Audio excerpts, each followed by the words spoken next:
Hello, my name is Mark Gibson, and you're listening to the podcast version of the Teagasc Signpost Series, a weekly webinar that promotes and examines sustainability in Irish farming. Today we're going to be discussing citizen science for soil health and how community-driven efforts can better understand and enhance soil biology and fertility. And we're delighted to be joined by Dr. Fiona Brennan, who's a Senior Research Officer in Soil Biology. Fiona, good morning. You're very welcome to the webinar. Good morning, Mark. Great to be here. And Cathal, good morning to you. How are you today? Very good, thanks, Mark. How are you keeping? Great, great. Yeah, staying dry in the west for now anyway. So not sure what the weekend is promised, but look, we'll enjoy the dry weather while we have it. I'm sure the southeast is probably a little bit better as always. Dull and dreary. I'm sure many of our viewers this morning made it along to the ploughing this week, and may have come across an unusual sight at the ploughing the Teagasc stand during the exhibition there. We had a sight of underpants hanging from a washing line, which you wouldn't expect to see at the ploughing always. And Fiona, I know you might have had something to do with this. Can you tell us a little bit more about this? Yeah, this was I suppose our eye-catching to drag people in to talk about soil health, and this is one of the methods that we were using in the Ground Truth project. So we had really great engagement, and people came over to have a look at the line and talk about what the different results were of different areas that we planted underwear in, and we could very strongly see the effect of, for example, compaction. So it was really great to have this discussion with people as they came back, and lots of people said they go home and try it themselves in their farm or the garden. So look forward to hearing how they get on. Brilliant. Yeah, no, it was certainly innovative, and there was a lot of huge crowds at the Teagasc stand discussing that and many other areas. So we hope people enjoyed the exhibit this year. Fiona, you're based in Johnstown Castle. Can you tell us a little bit about the work that you're doing there? Yeah, I'm based in Johnson Castle in the Environmental Research Centre. So our focus in my group is about soil biology, soil health, but then also our colleagues are working on water quality, biodiversity, greenhouse gas emissions, nutrient cycling. So I suppose we're very much focused on how we integrate the environment with agricultural production. And of course, we're very, I suppose we've always looked at the chemical status of soil and maybe not always given the due attention to the biological aspects. And I know that's something you're going to be talking to us today about. How important is that part of the soil that we tend to sometimes overlook? Yeah, I suppose we sometimes describe it as the three-legged stool. The chemistry, biology, and physics all really important, and you can't the stool won't stand without all three. Um, Biology, we probably know the least about just because the methods weren't there in the past. That's changed really now. And physics is also quite important. So a lot of the effort has been on the chemical health and fertility, which is all extremely important in terms of managing nutrients on a farm. But equally important is the physics, the structure, and the biology, which is really the engine of those soils and the engine of their function. So it's really fantastic to see I suppose, a broader understanding come into soil health and a broader focus on those aspects that might have been neglected in the past. What I want to talk to today is a little bit about the Ground Truth Citizen Science project that we've had running for this year. It's focused on soil health. It's our first foray into citizen science, so it's been a really good learning experience for us. But also to talk a little bit about some simple tests that anybody can do in their farm or their garden that don't require any specialist knowledge. And our citizens, as part of this project, have been doing this on their soils. And also to talk a little bit about a soil health awareness campaign that we're running alongside this project. So the aims of the project really were to enhance soil literacy and deepen the understanding of soil's importance among broader society. And I mean, we really can't overstate the importance of soils in terms of our food systems, but also the planetary health. We also wanted to empower citizens, that those who wanted to go out and look at soil, that they, I suppose, felt empowered and had the confidence to go out and look at soils, know what they were looking at, um, look for the features that we would look for in terms of soil health, while at the same time giving us a broader perspective of soil health across the country. I think a lot of people are quite interested in soils, but maybe lack the confidence. And this is really what we wanted to give to people as part of this project. And the third aim was to increase the public awareness of citizen science. So citizen science has been around for quite a while, but still a lot of people might not be aware of it. Science, of course, is about getting to the truth of whatever question you're asking, but citizen science has really augmented and enhanced the research capacity in looking at certain questions. A lot of the biodiversity monitoring, for example, there's some coming from researchers, but a lot of it is being augmented now by citizen science programs. The National Biodiversity Data Centre, who are partnering with us on this project, they have amazing monitoring programs for plants, for butterflies, for bees. So it really is a fantastic way. It's a people power contribution to these data sets, and also can be lots of benefits for the citizens taking part as well. We launched this project to call for participants in April, and we've been going ever since. The project itself is funded under the Discover program, Research Ireland's Discover program, and co-funded by the Department of Education. And really, we were focusing on three target groups: farmers, secondary schools, interested citizens, and local community groups, which includes community gardens. Before we go on, we've spoken a little bit about it before the webinar here, but what is soil health? So soil health is really the condition of soils, and good and healthy soils are in good chemical, physical, and biological condition, which enables them to deliver a range of functions. So just like ourselves, if we're healthy, we have the capacity to do lots of stuff. The day-to-day stuff, but also, climb a mountain, all those other things that you might want to do. In the context of soil, it's, I suppose, a broad range of functions. One of the most important for us, of course, is food production. 95% of our food comes from soil, so we should all really have an interest in making sure that soil remains healthy and is able to deliver that function. But also there's a broader functions that soils deliver, really important in terms of store for carbon and regulating climate, water filtration and storage, providing nutrients to plants, protecting plants from pests and diseases, and also as a habitat for biodiversity. And nearly 59% of all our global biodiversity is in soil. So it's a huge reservoir of soils. So incredibly important. And so thinking about soil health, it's really about functioning. A healthy soil is a functioning soil. So why this project, and why now? I suppose one of the most one of the raison d'etre for the project, I suppose, is to try and get across the importance of soils. And we really have never asked more of our soils than we do today. We're producing more food than we ever did. We need to for a growing population, but also we have all these planetary health issues. And in terms of our global challenges, food security, climate regulation, climate adaptation, water quality, biodiversity loss, soils are at the heart of all of them, and potentially heart of the solution to many of these issues. We also have increasingly changing climatic patterns.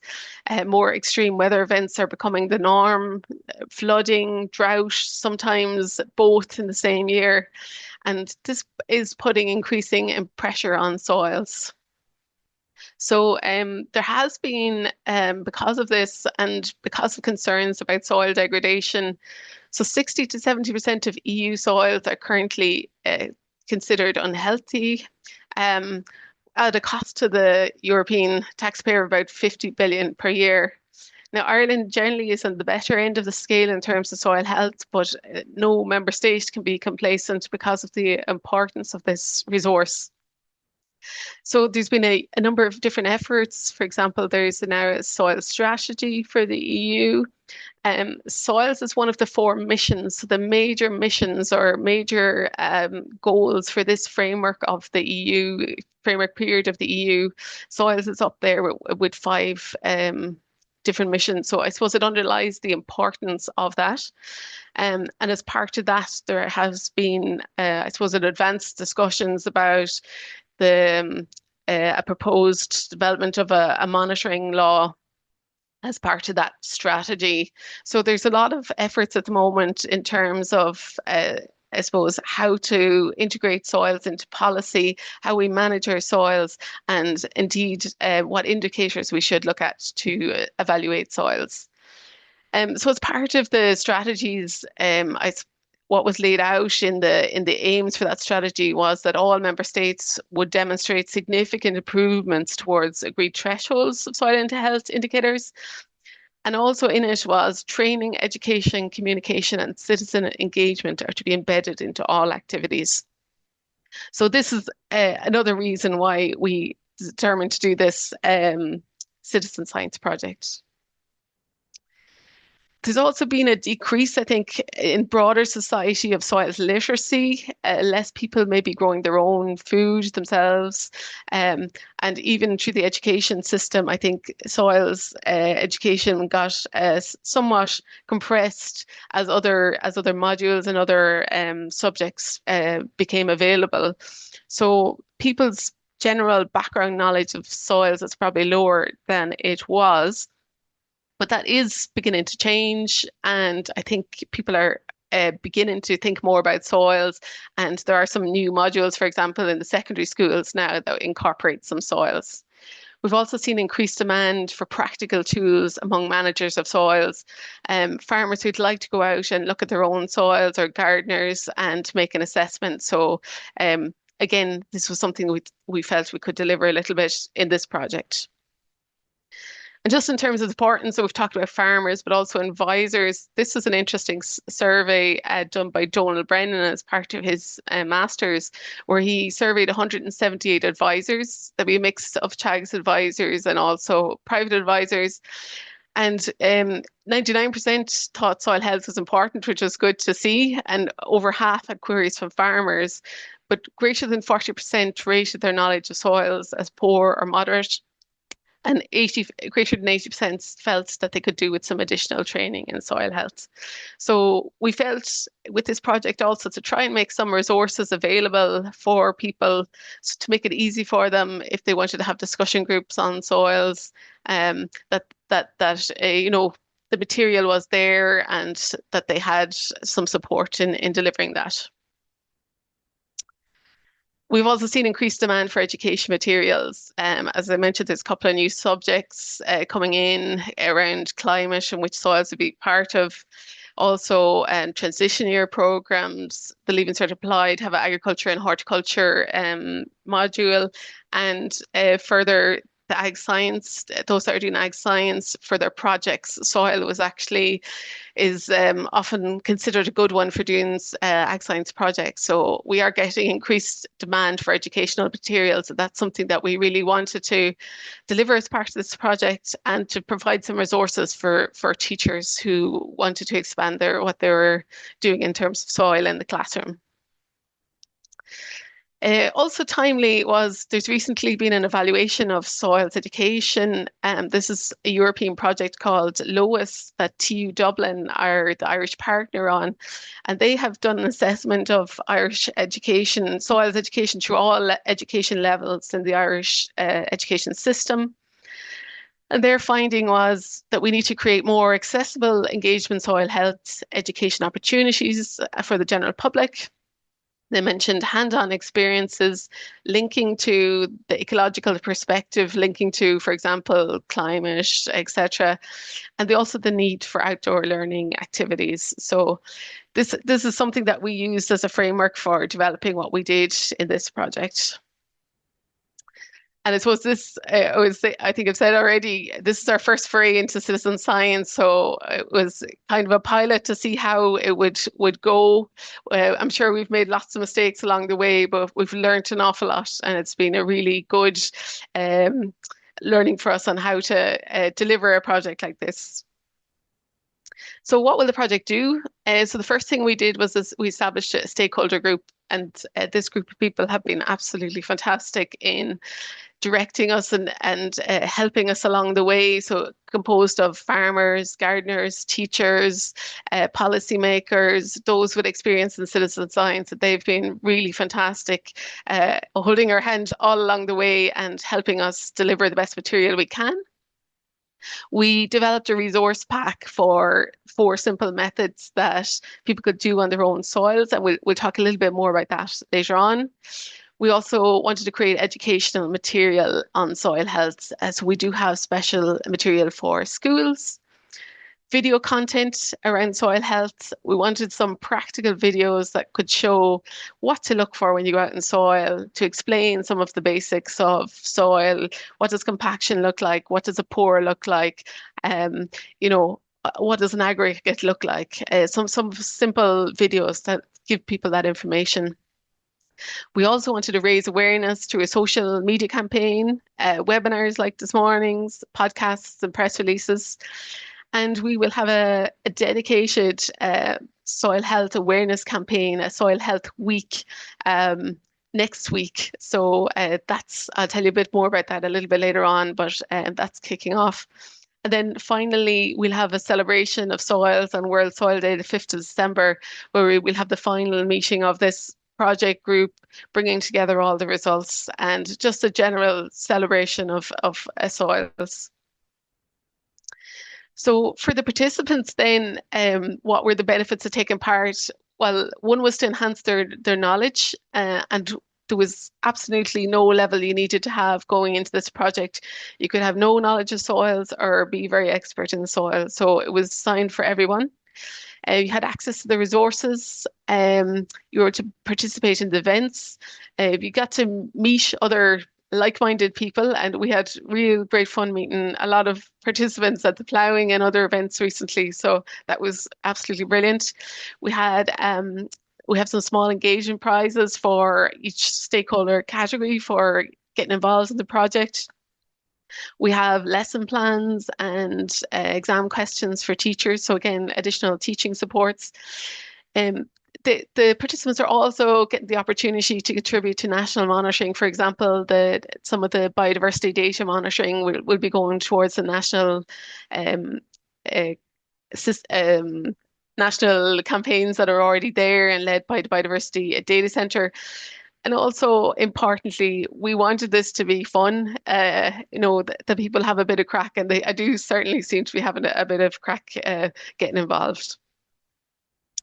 So the project team ourselves was mainly Teagasc people, the core team, a mixture of soil and biodiversity researchers, our soil advisory, our expert in soils, Veronica Nyhan, and also some of our team were focused on the communication side. So Elena and Emer from the communication side of Vista Milk, the research centre that this is associated with.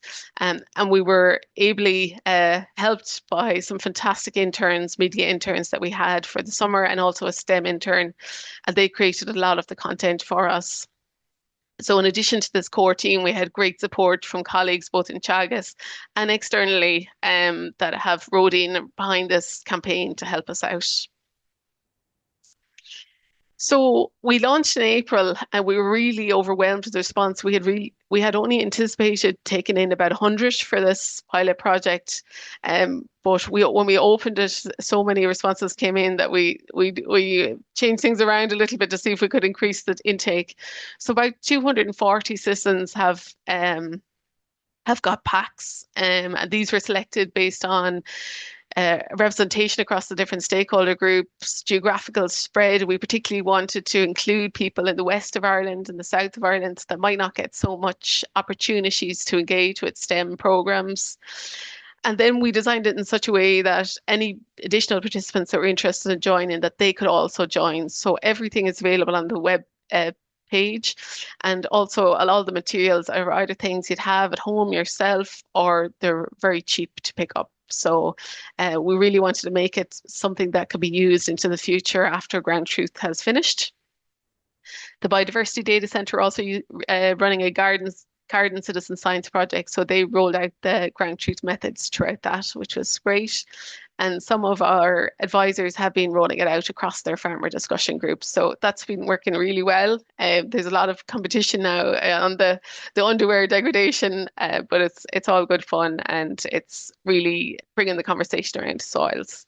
So some of the things we've been producing have been some videos. So there's a mixture of stakeholder videos and then more, I suppose, practical technical videos, if you like that, if you put it like that. So one of the things we really wanted to get across is the voice of our stakeholders, so our farmers, gardeners, and we've filmed some really, really nice videos. This is at the bottom here is Colin Flynn. He's a tillage farmer from Kildare. And so we filmed a bit about his journey, the journey on his farm and soil in terms of soil health. He has some fairly heavy soils. So he's been talking about his experience, what works on his farm, how they've had to experiment to find what's suitable for their farm, and more importantly, as he says himself, what doesn't work on their farm, and why soil health is important for him. So we've a number of those videos, one from airfields and another one to be filmed. And I think they're tell quite a nice story about soil health on a farm and how to manage soil health. We've also filmed a whole range of, I suppose, I call them technical videos, but they're just looking at different features of soil. We have Luis there. He's talking through, you know, compaction, what a tram line looks like, what you're looking for in terms of features of the soil when you go out to evaluate your soil health. We've also produced some animated videos, so soil chemistry videos, soil biology videos, which are, I suppose, trying to present in a simple way some of the concepts that people might struggle with in schools or in general, things like what's cation exchange capacity, how aggregates form, what soil biology is there. So those are available, freely available on the Teagasc webpage for anybody who would find a use for them. And then we've developed a whole range of other resources, infographics, fact sheets, a whole range of other resources, podcasts, etc. We're also putting together, just at the moment, we're putting together a Principles of Good Soil Management, a little booklet, a practical booklet for people who are interested in managing their soils, I suppose, in a more sustainable way. And that will also be available on the Teagasc website fairly soon. So in terms of the 4 methods, we have fact sheets available in English and Irish for each of the 4 methods. And then we also have an accompanying video for each of them. So all of those are available under the Ground Truth resources on the Teagasc webpage. All the methods are very simple. You can't go wrong with the fact sheet and the video. You really can't go wrong. So they're available for anybody to use. So in terms of the recording, then citizens are being asked to record data on the following 4 methods. One is an earthworm count, one is a flower insect time count, one is a grass vest, and one is the underwear degradation index, which Mark showed at the start. And so what the participants were asked to do were to fill in a short survey, so at the start and the finish, and I suppose from that we'll evaluate what their experience was like, and also if they've learned stuff from participating in the project. They'll do the 4 tests. It was running really from June to September. Most of the tests are being finished up, and then they would send the data and the photos to us by September.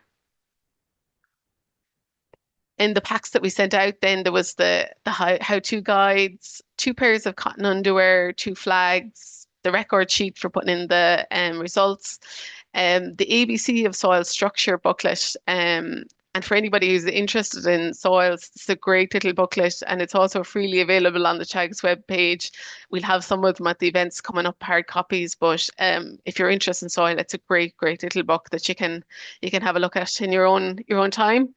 And then I suppose, apart from those who received the pack, as I said, we designed it so that anybody could take part. They just needed to get the cotton underwear, and everything else is something you'd probably have at home. So the how-to guides are just 2 sides of an A4 sheet. On one side, it tells you how to do the test, and the other tells you how to evaluate, etc.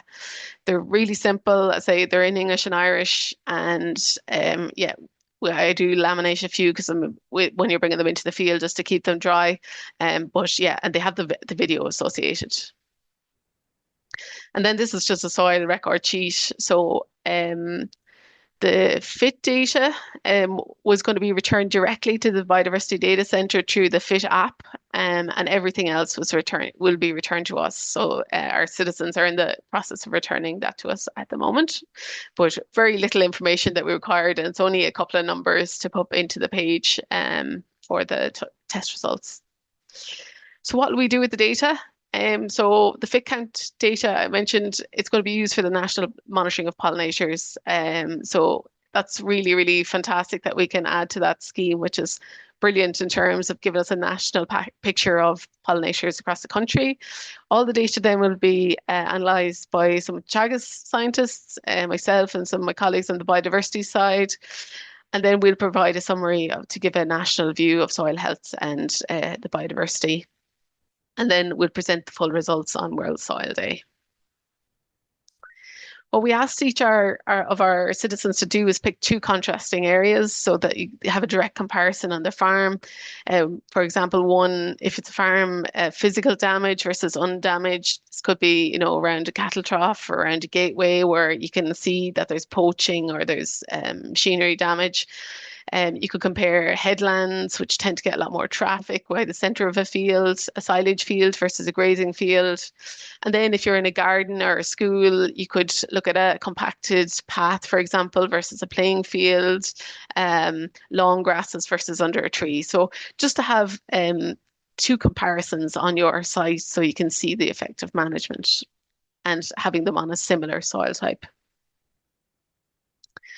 So very briefly, just talking through the methods. So the first one is the fit count, and this is a 10-minute measure of pollinators in an area. Our citizens were doing it twice in April and September, but you can do as many of them as you want.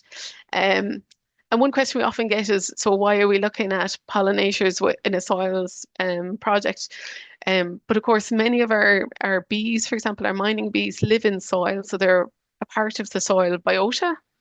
And also in terms of the overall health of soil, those above ground, below ground interactions are really important. What's around your soil, the hedges, the wetlands, etc. They all are part of the picture of what happens in your soil. And the great thing is to contribute to the national monitoring. So all you do is you pick a nice day, you find one of the target flowers, you can see the pictures there. The majority of them are native flowers, and of course the insects have co-evolved with them. There's a couple of non-natives that are particularly attractive to pollinating insects. But you put out your, you could a 50 by 50 centimetre square, drop it on a patch of flowers, and then you literally sit and look at it for 10 minutes. And every time you see a butterfly or a bee land on your flowers, you tap the app. It's really good. They say it's fantastic for mindfulness. You can go out and it's suitable for all the family. Everybody can get involved. So that's a really good one. And then we have the underwear decomposition test, which is a measure of soil function. So you use cotton underwear. Cotton is an organic material, so soil organisms can naturally break it down when they're active. So you bury the underwear about 10 centimetres down, lay it flat on on the ground, cover over the sod. And the most important thing is to mark it really well, because we've had people digging up half their farm looking for exactly where they planted it. So mark it really well, come back for it in 2 months, and then take a picture and look at the decomposition. And you can really see very strong differences across degradation, different management, etc. Just to give an example, this is one we buried in Johnston Castle. Two pairs of underwear. They were about less than 2 meters away from each other, and you can just see the difference in terms of how much is decomposed there. The one on the left-hand side, you can see there's much less material. And the difference there was very close, except one area had got machinery compaction. So the soil got compacted, and that really slowed down the function. So there's much more of the underwear left in that one, whereas the other one you can see practically everything is eaten, and it's a really good sign of soil activity. The third one then is the earthworm count, where you pick up a block of soils, preferably when soil is moist. And I know for those of us in the southeast and also into the south, we've had a really, really dry summer. So it hasn't been good conditions for looking at earthworms, but it's beginning to wet up now. So generally you want it moist and above 10 degrees. Earthworms, of course, are so important for soil function, for soil structure. They cycle nutrients, and they're the really fantastic thing with earthworms, you can pick them up with your hand and look at them, which is absolutely super. This one, you lift a block, you hand sort it, extract out the earthworms, just lift them gently out of the soil, give them a rinse with some water, and then you can determine whether they're adults or not from whether they have this clitellum. You see the circle there in the picture. That's a sign of an adult earthworm. And then you can, from their colour and their size, divide them into topsoil earthworms, litter-dwelling earthworms, and deep burying earthworms. And you just return a count for each of those, as well as a count for how many juveniles. And the final one is what we call a VES, which is a visual assessment of soil structure. This is a really great test for looking in general of your soil health, and we would really recommend that those working with soils to do this fairly regularly. It gives a really strong indication of soil health, and is fantastic for pinpointing when you have issues, for example, with compaction.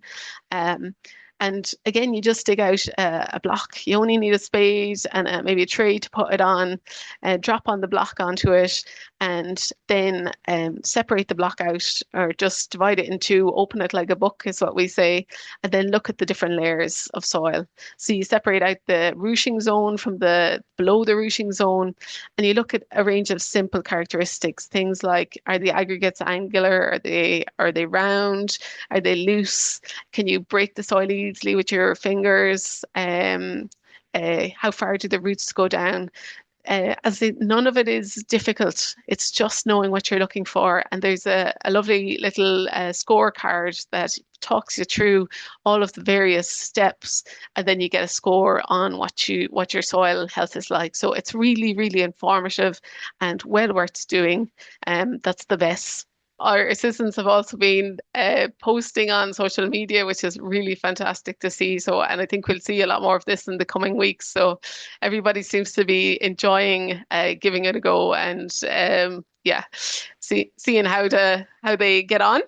So we've also been doing a whole range of events across the country, a mixture of, I suppose, workshops, farm walks, being present at some of the events. We were at Airfield at the weekend, the ploughing during the week, and we were over at the Kylemore biodiversity summer school organised by Green Sod and Notre Dame University, and been going around to some of the farm walks. So we've really had a great opportunity to interact with people and talk to them about this project, and a lot of them have said they might go home and try some of them, which is a really positive for us anyway. And then we're about to launch into the Soil Health Week. So this is a national campaign, and really the aim here is to get the country talking about soils. So we want to be singing soils from the lampposts for this week. So starting on Monday, we have a whole range of events. So I hope you can get involved. So these are some of the events that have been I say it started as a soil health week, but it turned into a soil health month. So we've had the airfield one, the ploughing, and we have some podcasts. We have a farm walk in Longford on Tuesday. We have a farm walk in Laois on Thursday, farm walk in Wicklow on Friday. There's an event in the Botanic Gardens. There's an event in Curreen and Cork for schools. And there's also a soil health workshop in Wexford Library. So all in the week ahead. And just showing you a few more the posters. One event I might mention is we have a Ask the Expert Q&A, which has actually been chaired by Cathal. So if you have any soil questions, and there's no question too simple or too hard, just put in any questions you have. You can put them in advance, and we have a whole team of experts from different perspectives. So scientists, advisors, we've a farmer, Rob Coleman is joining us. So feel free to get involved in that. And that's on Monday at 7 o'clock, and it's free to register. So and finally, just if you have an interest in the project, please get involved. Please, if you're interested in soils, talk about soils in the week ahead. Let's get the country talking. And you can follow us at Soil Health Week, hashtag Soil Health Week, and hashtag Ground Truth. Or if you'd like to try out some of the DIY tests, I say all the materials on the webpage. So we'd love to see people using those. And that's it. So thank you very much. And who said science can't be fun? Sounds like a really interesting project, and fantastic to see, great resources being produced from it as well that can be used by teachers and advisors and farmers and general population. I guess it's so well done. It's a great initiative, and lots happening next week or over the course of the month. As you said, I've included a few of the links there to the different events within the chat there if people want to have a look for more resources.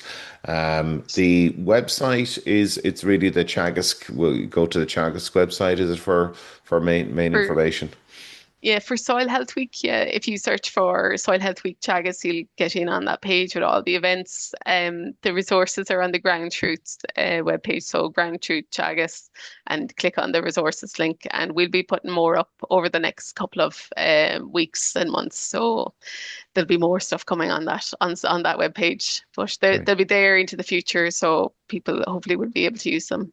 Great for understanding soil health and the status of your soil health in terms of then, addressing maybe if there was a situation where you found where there was reduced soil biological activity, and where can a person turn to for advice around that? Because obviously, I'm sure there's lots of reasons that could be.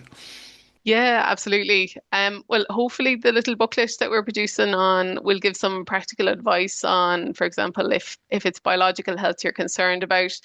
One thing is, I suppose, to try and understand the context of when the assessment was done. So, I mean, we buried some in Wexford that didn't decompose much, for example, with the underwear test, or there was no earthworms. It's not necessarily an indication that that's poor soil health. It was just the soil was extremely dry, so functions got slowed down.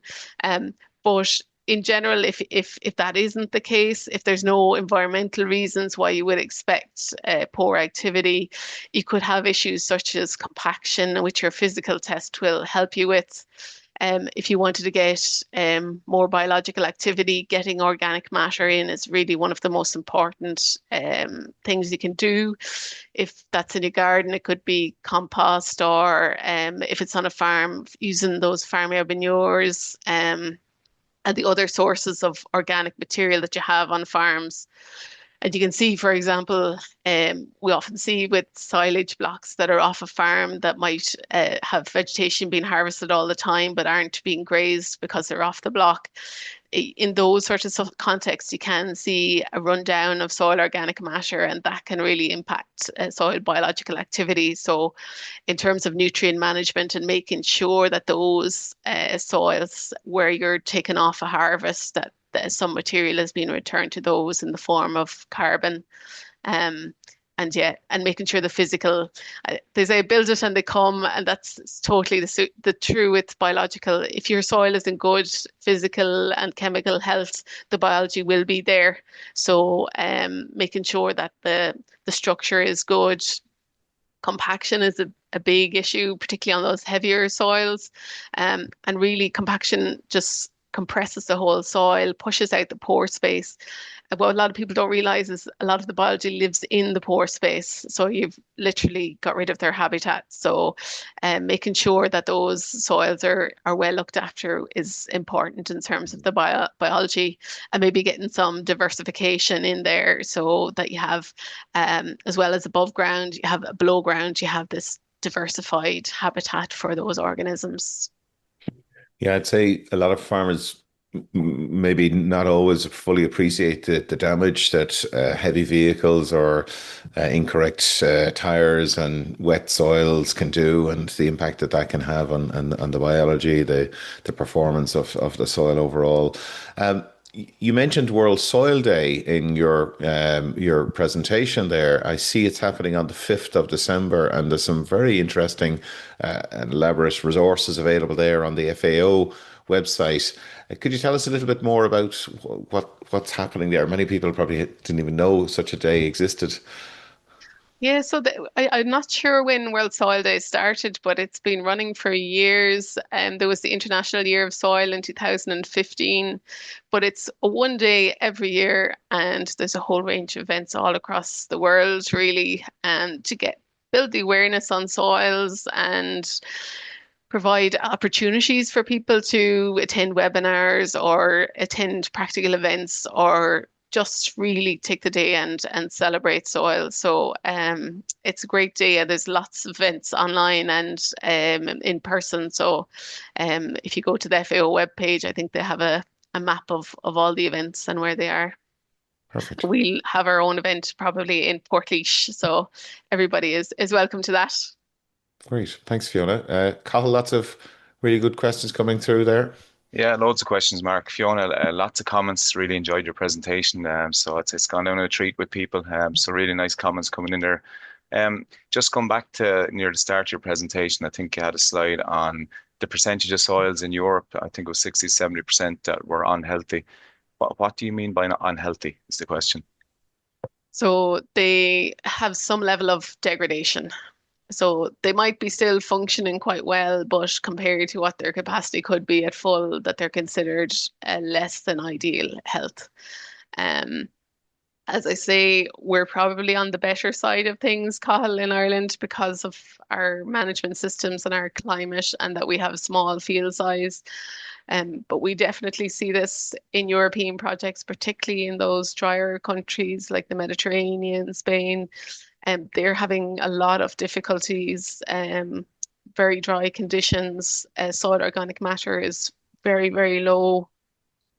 We've had a case where we had a partner in Spain, and we were trying to get DNA from the soil, and we actually couldn't get any DNA from the soil, which is very unusual. So there really are experiencing very extreme weathers as well. So for those countries, yeah, they're seeing a lot of issues. But the evaluation looks at a whole range of indicators of soil health, and so that was they're finding that 60 to 70% were not in perfect health. I know we like to be a little bit different, but we really can't compare ourselves to a lot of European countries because of our climatic conditions, and I presume climate shapes our soil as well. Yeah, absolutely. I mean, when you see in other countries where they're really pushing to get above 2% organic matter, whereas for us 2% would be very, very low. So it's a different ball game, and because a lot of our systems are under pasture, so they're covered a lot of the time. So we don't tend to have the same extent of erosion that they would have in other countries. I would say this is changing a small bit, and we are seeing increased pressure from weather events. And it's likely that erosion might become a bigger issue than it is currently in Ireland. So And also combined with wet conditions. And I know particularly at the corners of the year, so, farmers have that very difficult decision to make whether to put animals out when soil conditions are not great or the tanks are filling up with slurry. So it's very difficult. And I think we're going to have to get used to this new norm of more, yeah, non-regular conditions, environmentally conditions, and non-regular seasons, and that will put additional pressure on our soils. Yeah, and the agricultural catchments program has picked up on exactly what you said. We can see in extreme weather events we're losing a lot of soil from farms in a very short period. Um, just going back the other way, there's somebody asking a question here about what percentage of global biodiversity is actually in the soils, or do we know? The most recent estimate is 59%. 59%, So yeah. yeah, so it's actually huge. The estimate before that had been 25, but it's been revised, I suppose, as new knowledge comes about, particularly the microorganisms who are beginning to understand the extent of diversity in soil. So it's absolutely huge, 59% of all global biodiversity in soils. And probably lots undiscovered. Yeah, exactly. Still lots to find. Yeah, there's a question here. I think your video at the end probably cleared it up, but maybe just to clarify it again, there's a comment. So the dirtier the underpants is the better. So the more holes, the less material that's left. So the organisms are really just eating. It starts probably with fungi and bacteria, will start the initial decomposition of the underwear, and then probably other organisms will get involved. So what you really want back is just the elastic band, and everything else should be gone if it's really active soil. So the dirt the color of it might be impacted by the texture of soil or the type of soil, and how dry it's been. But yeah, it's really the space that's left. Some slurry questions, Fiona, are on farm manure. Which is best or more effective, farm manure or slurry for building soil health? Um, they're both beneficial. Um, we'd always say that farm manure is worth its weight in gold if you have any soil structural issues, particularly compaction, and targeting farm manure at those areas around the cattle troughs, or areas, gateways where that there's a lot of compaction, so long as it's not near a watercourse, of course. But it brings the earthworms up. Darwin called them nature's plough, and they absolutely love farmyard manure and the straw. Slurry is also very beneficial. We often get the question whether they have a negative effect on earthworms, because sometimes you can get some die off, but it tends to be very, very small amounts of the population. And in general, like you'll see earthworms will migrate towards cow pats. So they're using it for food. And yeah, getting that carbon back into soil and returning what's been taken off is just so important. And the organic matter is the glue that keeps the soil together, protects your soil health. And it'll also help you when you get those more extreme weather events. So it'll hold water more. It'll also allow better infiltration when the rain is heavy. So yeah, both excellent. But farmer manure, I know it's harder to get these days, but it's really, really fantastic. Yeah, and I think you made a good comment. I suppose the big thing on slurry is maybe just to not put out too much at one time, I suppose, is probably the trick there. Yeah. There's a question around potentially keeping our drains clean to keep. I suppose where the questions really come from is, does excessively wet soils affect our soil health, or because you mentioned about if the soils are too dry, it knocks back the biology. Is it the same way for excessive wet soils? Yeah, usually when the soils become anaerobic, when they become saturated, the oxygen in the pores, the oxygen is replaced by water. So that will slow down uh, biotic activity. It won't stop it. And a lot of organisms, particularly microorganisms, they're really adaptable. They can just switch their metabolism. This sometimes has some unintended consequences. So, for example, the process of denitrification, where nitrogen is lost to the air, that can increase under those types of conditions. generally most organisms, at least microorganisms, they have the capacity to be inundated for a while without a long-term damage to the system. And you have to remember as well, this is a continual process. You have your rain falls, and then you have your pores filling up with water, and then they're emptying out. So they're quite used to the change. But if you had a long period of saturation, you would see a reduction in the capacity to process. However, some soils are just naturally wet, and that's the natural state of them, and that's perfectly fine. It doesn't mean they're in bad health. It's just the nature of those particular soils. Yeah, and a couple of questions around the project, Fiona. There's a lot of people saying that they maybe missed it and they didn't get a chance to do it, and they'd love to do it again. Will it happen again, or what are the next steps? I suppose what will happen with the data? And at this stage, you're assessing soil health. Is there a follow up after maybe, or is that too early to ask? So the current project is just running for one calendar year, so 2025. But I would say to those people, absolutely get involved. Go on the webpage, get the materials. All you need to buy is the cotton underwear and you might have some marker for putting them in. Everything else is available, and you're very welcome to contact us on the ground truth at Teagasc, if you have any questions at all. We're not sure if this will continue on. We've only the funding for the 1 year, so I think if we was to get bigger, we'd probably need a dedicated coordinator for the project. So it might turn into a bigger project. But for the moment, people can still get involved. And actually, it's a great time to go out and do your earthworm counts and your vests. And you can still do your fit counts till the end of September. So absolutely, please do get involved. We'd absolutely love to see other people doing it. And there's a number of comments there as well that people are really engaged in what you're doing, and I think it's loud and clear what you're saying. You have to assess your soil health to see where it's at first and identify where the problem is. But inevitably, and you know this from discussion groups, it always comes back to tell me how to fix it. I know you always say it's all about the management of it, but when it goes wrong, people want to know how to fix it. And I suppose this leads into what's going to be on next week's Signpost webinar. So David Wall, my colleague, is going to talk about this. And I think with soils, it's really important to realize there's no one size fits all. There's no blueprint. You can't follow a book in terms of doing this and everything will be fine. How you need to be managing your soils might be completely different from your neighbour, or in two separate fields on your farm. If you have different soils, they've different capabilities, they've different vulnerabilities, and you need to nuance the management. And sometimes there's an element of experimentation. Yeah, it's trial and error. You try something, see does it work, and if it doesn't, you move on to try something else. But really, looking at the soils you have, we can't change characteristics of some of our soils. They're just naturally one way or another. They could be prone to drought. They could be very heavy. They could have a lot of clay content, or they could be very sandy.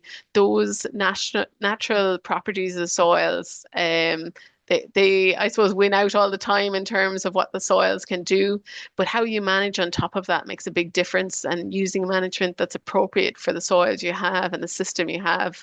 But it's a little bit of figuring out first, knowing what you have, and then trying what you can do to manage it. Brilliant. Fiona, we're just out of time, I'm afraid. Thank you so much for really, really interesting presentation. You've teed up David's talk next week very nicely. Best of luck with all of the activities happening next week, and a really exciting lineup there. We've shared the links there for people to click on there to find out what's happening there as part of Soil Health Week. And so look forward to maybe hearing how everything goes. And I think there's a huge appetite there from talking to colleagues and even talking to people during the ploughing there around the whole soil health area. So I think the work that you've done there certainly is going to feed into something bigger and more sustained around the area. So we will talk to you in the next week with David Wall. You've been listening to the podcast version of the Teagasc Signpost Series, the weekly webinar that promotes and examines sustainability in Irish farming. Don't forget to join us live every Friday morning for our latest webinar. For more, visit teagasc.ie. And you can also rate, review, and subscribe to the Signpost series on Apple Podcasts, Spotify, or wherever you get your podcasts from. I'm Mark Gibson, and thanks for listening.